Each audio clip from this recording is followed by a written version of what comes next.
মাধ্যমিক পরীক্ষা শুরু হচ্ছে। এবার পরীক্ষা দিচ্ছে 9,71,340 জন পরীক্ষার্থী। এদের মধ্যে ছাত্রীর সংখ্যা এবার বেশি, 5,44,606 জন। ছাত্রদের সংখ্যা 4,26,733। একটি প্রতিবেদন। আজ প্রথম দিন প্রথম ভাষার পরীক্ষা মাধ্যমিকে সকাল 11টা থেকে পরীক্ষা শুরু হয়ে চলবে দুপুর 2টো পর্যন্ত। প্রশ্নপত্র দেওয়া হবে সকাল 10:45-এ। এবার পরীক্ষা চলবে 12ই ফেব্রুয়ারি পর্যন্ত। 2682টি কেন্দ্রে পরীক্ষা হবে।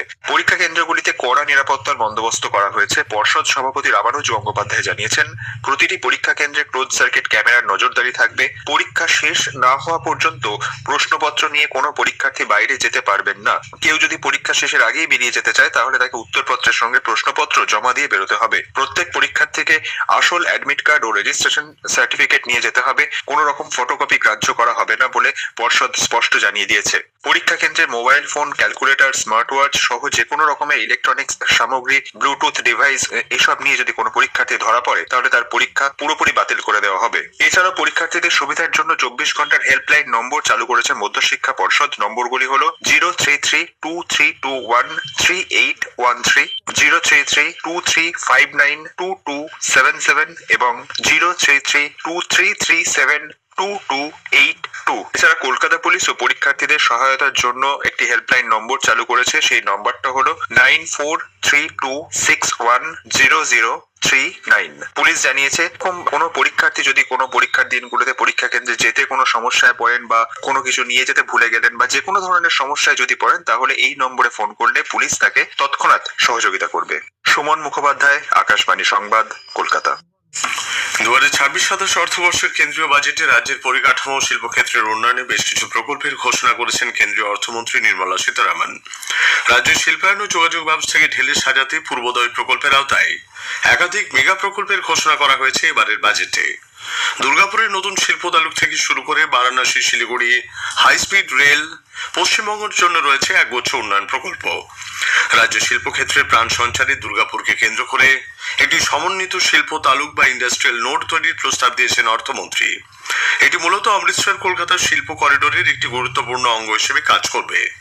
পাশাপাশি ডানকুনি থেকে গুজরাটের সুরাট পর্যন্ত একটি বিশেষ পণ্যবাহী রেল করিডোর তৈরির ঘোষণা করা হয়েছে। In order to promote environmentally sustainable passenger systems, we will develop 7 high-speed rail corridors between cities as growth connectors, namely Mumbai to Pune, Pune to Hyderabad, Hyderabad to Bengaluru, Hyderabad to Chennai, Chennai to Bengaluru, Delhi to Varanasi, Varanasi to Siliguri.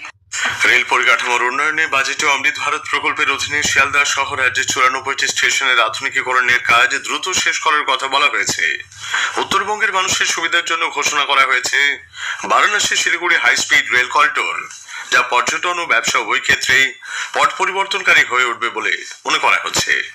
Kolkata metro rail corporation লিমিটেডের east West metro করিডোরে বরাদ্দ হয়েছে 529 কোটি টাকা। জোকা বিমানবন্দর প্রকল্পে 906 কোটি টাকা এবং দমদম বিমানবন্দর নিউ গড়িয়া প্রকল্পে বরাদ্দ হয়েছে 705 কোটি টাকার বেশি।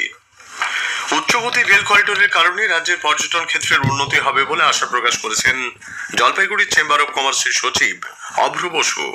তিনি বলেন, এর ফলে উত্তরবঙ্গ সহ উত্তর পূর্ব ভারতের পর্যটন ব্যবসায়ী মাঝারি শিল্পের উন্নয়নের সঙ্গে সঙ্গে গতিশীল হবে এই বিস্তীর্ণ এলাকার অর্থনীতি।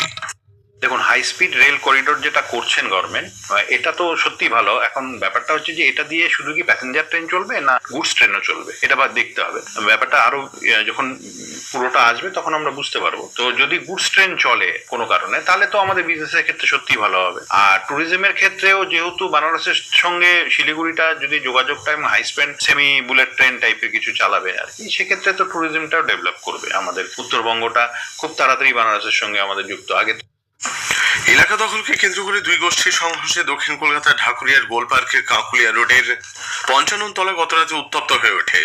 বোমাবাজির পাশাপাশি গুলি চলে বলেও অভিযোগ। ভাঙচুর করা হয়েছে পুলিশের গাড়ি।